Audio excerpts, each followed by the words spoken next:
Sir ఇప్పుడు పెద్ద స్టార్‌లు ఎవరిని చూసినా కూడా సినిమాల లైనప్ అంతా కూడా చాలా స్ట్రాంగ్‌గా ఉంటుంది. ఇప్పుడు ఒక అవును. సినిమా చేస్తే నెక్స్ట్ వచ్చే ఒక 2, 3 సినిమాల గురించి ఇప్పుడే ఆడియన్స్‌లో డిస్కషను అండ్ అలాగే ఏ డైరెక్టర్‌తో చేస్తున్నారన్న డిస్కషన్.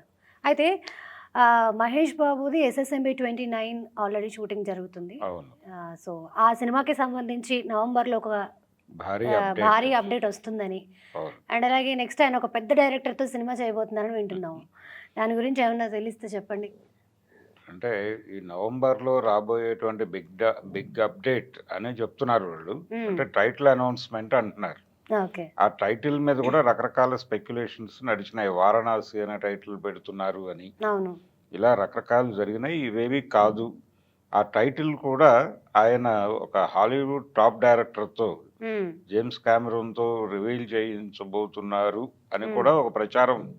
జరుగుతోంది. ఓకే. ఓకే. అంటే తను ఈ సినిమా ద్వారా టార్గెట్ చేసింది వరల్డ్ మార్కెట్‌ని. హ్మ్. 160 భాషల్లో దీన్ని తర్జుమా చేసే ప్రయత్నం జరుగుతోంది అనేది ఒక స్పెక్యులేషన్ నడుస్తోంది.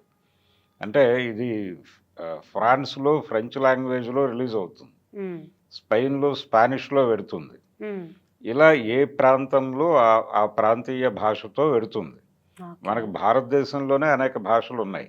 హ్మ్. ప్రతి భాషని, ప్రతి ప్రాంతాన్ని టార్గెట్ చేసి గ్లోబల్ మార్కెట్‌ని టోటల్‌గా మనం ఈ సినిమాతో క్యాప్చర్ చేయాలి అని రాజమౌళి అనుకుంటున్నాడని వినిపిస్తోంది. ఆయన కన్ఫర్మేషన్ చెప్పలేదు ఇప్పటిదాకా. హ్మ్. అవును. ఇది దీనికి ఎంచుకున్నటువంటి టాపిక్ కూడా ఎలిమెంట్ కూడా మొత్తం వరల్డ్ మార్కెట్‌ని టార్గెట్ చేసే టాపిక్కే తీసుకుంటున్నాడాయన. హ్మ్. అంటే ఒక ఫారెస్ట్ బ్యాక్‌డ్రాప్‌లో జరిగేటువంటి అడ్వెంచరస్ థ్రిల్లర్ అని చెప్పాడాయన. అది అది కూడా రాజమౌళి చెప్పలేదు. ఆయన రైటర్ చెప్పాడు. కథా హ్మ్. రచయిత విజయేంద్ర ప్రసాద్ గారు అవును. ఆయన చెప్తారు. చాలా కాలం క్రితమే రివీల్ చేసాడిది. అవును. కాబట్టి ఇది యూనివర్సల్ సబ్జెక్ట్ అని అందరూ నమ్ముతున్నారు. హ్మ్. జేమ్స్ కామెరూన్ ఇంతకుముందు 'ట్రిపుల్ ఆర్' సినిమా మీద ఒక కామెంట్ చేసున్నాడు.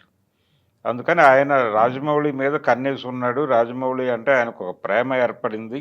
హ్మ్. డెఫినిట్‌గా ఈ ఈవెంట్‌కి ఆయన వస్తున్నాడు అనేది వినిపిస్తోంది. హ్మ్. కానీ కన్ఫర్మేషన్స్ లేవు ఇప్పటిదాకా ఎవరు అధికారికంగా ప్రకటించలేదు. ఓకే. ఇదంతా స్పెక్యులేషనే నడుస్తోంది. ఒకే ఒకటి నవంబర్‌లో ఒక బిగ్ అప్డేట్ రాబోతోంది హ్మ్. అని మాత్రమే అది టైటిల్ అనౌన్స్‌మెంటే. ఓకే. అంటే టైటిల్ అనౌన్స్‌మెంట్ కోసం ఒక ఈవెంట్ సెలబ్రేట్ చేసేటప్పుడు ముందే టైటిల్ లీక్ చేయరు. అవును. కాబట్టి 'వారణాసి' అని జరిగినటువంటి ప్రచారంలో వాస్తవం ఉండకపోవచ్చు. ఓకే. ఇంకేదో టైటిల్ అనౌన్స్ చేస్తారు వాళ్ళు. హ్మ్. 'వారణాసి' అని పెట్టినా తప్పేం కాదు. అంటే లోకల్ స్టోరీని గ్లోబల్ లెవెల్‌లో చెప్పడం అనేది భారతదేశంలో ఏం జరుగుతోంది అని తెలుసుకోవాలనే క్యూరియాసిటీ ప్రపంచవ్యాప్తంగా ఉంటుంది. అవును. ఆ క్యూరియాసిటీని బేస్ చేసుకొని ఈ స్క్రిప్ట్ రాసుకొని ఉండొచ్చు వీళ్ళు. హ్మ్. అందుకని 'వారణాసి' అనే టైటిల్ పెట్టి ఆయన ఫ్రెంచ్‌లో రిలీజ్ చేసినా పెద్ద ప్రమాదం ఏమి ఉండదు. హ్మ్. ప్రపంచ మార్కెట్ కోసం ప్రత్యేకమైనటువంటి ఎలిమెంట్స్‌తో కథలేవి ఉండవు. హాలీవుడ్ సినిమాలు వాళ్ళ కథలే వాళ్ళు తీస్తారు. అవును. కానీ దానికి ప్రపంచవ్యాప్తంగా ప్రేక్షకులు ఉన్నారు. అవును. ఆల్రెడీ ప్రూవ్డ్ అది. హ్మ్. కాబట్టి కొత్తగా ఏదో ఎలిమెంట్ వీళ్ళు వరల్డ్ మార్కెట్ కోసం క్రియేట్ చేయాలనే ప్రోగ్రామ్ పెట్టుకుంటారని నేను అనుకోవడం లేదు. ఓకే. 'వారణాసి' అనే టైటిల్ కూడా యాప్ట్ అయిన టైటిలే హ్మ్. వాళ్ళు అనుకుంటున్న కథకి. హ్మ్.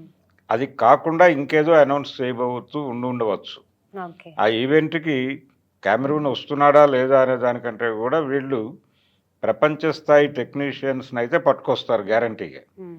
పట్టుకొచ్చి ఒక భారీ ఈవెంట్‌ని సినిమా ఏ రేంజ్‌లో రిలీజ్ అవ్వబోతోందో, ఆ రేంజ్‌లో టైటిల్ అనౌన్స్‌మెంట్ ఈవెంట్ అనేది జరుపుతారు. అది ఒక అంటే ఆ సినిమా స్థాయి ఏమిటో ప్రపంచానికి తెలియజేయటం ఆయన ఉద్దేశం. అవునవును. అందుకని అది భారీ ఈవెంటే. అయితే హ్మ్. ఈ నేపథ్యంలో వాట్ నెక్స్ట్ అనేది ఒక చర్చ జరుగుతోంది బయట. అవును. ఈ వాట్ నెక్స్ట్‌లో సందీప్ వచ్చాడిప్పుడు. 'సందీప్ రెడ్డి హ్మ్. వంగ'తో నెక్స్ట్ సినిమా చేయబోతున్నాడు అని. అవును. నిజానికి ఇంతకు ముందే మహేష్ బాబుకి ఆయన కథలు చెప్పి ఉన్నాడు. హ్మ్. చెప్పున్నాడు. ఆయన కొంత ఇబ్బంది పడినటువంటి సందర్భం కూడా ఉంది. హ్మ్. మహేష్ బాబు 'యానిమల్' స్టోరీ మహేష్ బాబుకి చెప్పాడు. అలాగే 'స్పిరిట్' కథ మహేష్ బాబుకి చెప్పాడాయన. హ్మ్. కానీ ఆయన సింక్ అవ్వలేదు. సింక్ అవ్వలేదంటే ఈయన క్యారెక్టరైజేషన్‌లో ఉన్నటువంటి వయలెన్సు ఇది చూసి కొంత కంగారు పడ్డాడు అనేది అప్పట్లో వినిపించిన మాట. ఓకే. దీంతో పాటు ఆయన విపరీతంగా డీటెయిల్స్ వర్కౌట్ చేస్తాడు హీరో క్యారెక్టర్ మీద. అంత డెప్త్ క్యారెక్టర్ చేయటానికి కొంచెం టైం తీసుకోవాలి అనేది కూడా మహేష్ బాబు ఫీల్ అయినట్టుగా తెలుస్తోంది. రెండోది అప్పటికి ఈయన అప్రోచ్ అయ్యే టైంకి ఆయన తెలుగు మార్కెట్‌కి మాత్రమే కన్ఫైన్ అయి ఉండాలి అని అనుకున్నాడు. ఓకే. 2, 3 సందర్భాల్లో మీరెందుకు పాన్ ఇండియా మార్కెట్‌కి వెళ్లరు అని అడిగినప్పుడు, హిందీ సినిమా చేయాలని నేను అనుకోవడం లేదని స్పష్టంగా చెప్పాడాయన హ్మ్. మహేష్ బాబు. కాబట్టి లోకల్ మార్కెట్ వరకే ఉండాలి అనుకున్న మహేష్ బాబుని మొత్తానికి రాజమౌళి ప్రపంచ మార్కెట్‌లోకి తీసుకెళ్తున్నాడిప్పుడు. ప్రపంచ మార్కెట్‌లోకి ఎంటర్ అయిన తర్వాత ఆయన పాన్ ఇండియా మార్కెట్ సినిమాలు, ప్రపంచ మార్కెట్ సినిమాలు తప్ప ఇంకో సినిమా చేయలేడు. హ్మ్. అందుకని ఇప్పుడు ఆయనకు ఆ అడ్డంకి తొలగిపోయింది కాబట్టి, ఆ హర్డిల్ ఏదైతే ఇప్పటివరకు ఆయన మార్కెట్‌కి సంబంధించి తెలుగు సినిమాలు మాత్రమే చేయాలి అనుకుంటున్నాడు. కాబట్టి అదొక అడ్డంకిగా మారింది. ఇప్పుడు ఆ అడ్డంకి తొలగిపోయింది. ఓకే. సో, డెఫినెట్‌గా 'సందీప్ రెడ్డి వంగ'తో సినిమా ఉండే అవకాశం ఉంది. హ్మ్. ఆల్రెడీ ఆయనకు 2 కథలు చెప్పి ఈయన విఫలమయ్యాడు. ఈయనకు కూడా మహేష్ బాబు ఎలా ట్యూన్ అవుతాడనేది ఒక అవగాహన వచ్చేసింది. ఓకే. ఏ తరహా క్యారెక్టర్‌తో మహేష్ బాబుని జనంలోకి తీసుకెళ్ళాలి అనే దానికి సంబంధించి సందీప్‌కి ఒక అవగాహన ఉంది. రెండోది మార్కెట్ అవగాహన ఉంది. హ్మ్. ఈ 2 లింక్ అయ్యి మహేష్ బాబు రాజమౌళి తర్వాత చేసే సినిమా సందీప్‌దయితే బావుంటుంది అని అభిమానులు అనుకుంటున్నారు. నైస్.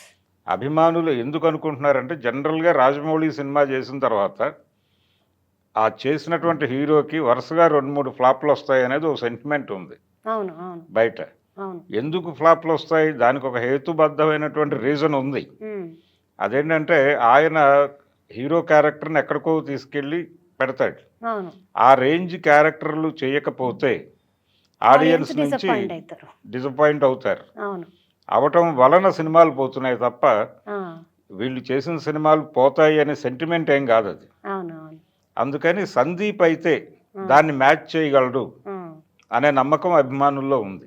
ఓకే. ఆ నమ్మకం ప్రకారం ఇప్పుడు అభిమానుల మనసులో రాజమౌళి తర్వాత మహేష్ బాబు ఇమ్మీడియేట్‌గా సందీప్‌కి హ్మ్. సైన్ చేస్తే బావుంటుంది అని వీళ్ళందరూ కోరుకుంటున్నారు. హ్మ్. మరి ఆ కోరికని మన్నించి వీళ్ళిద్దరూ కలిసి సినిమా చేస్తారా? ఆయనతో సినిమా చేయాలని ఈయన 'అర్జున్ రెడ్డి' అయిపోయిన క్షణం నుంచే అనుకుంటున్నాడు. అవునవును. ఆ కోరిక తీరబోతోందా? అభిమానుల విజ్ఞప్తులు మహేష్ బాబు పట్టించుకుని హ్మ్. సందీప్‌తో టై అప్ అయితే ఇంతకంటే మాకు కావాల్సిందేం లేదని చెప్తున్నారు వీళ్ళు. మరి చూడాలి ఏం జరుగుతుందో. అవునవును. చూద్దాం. Okay sir. Thank you sir.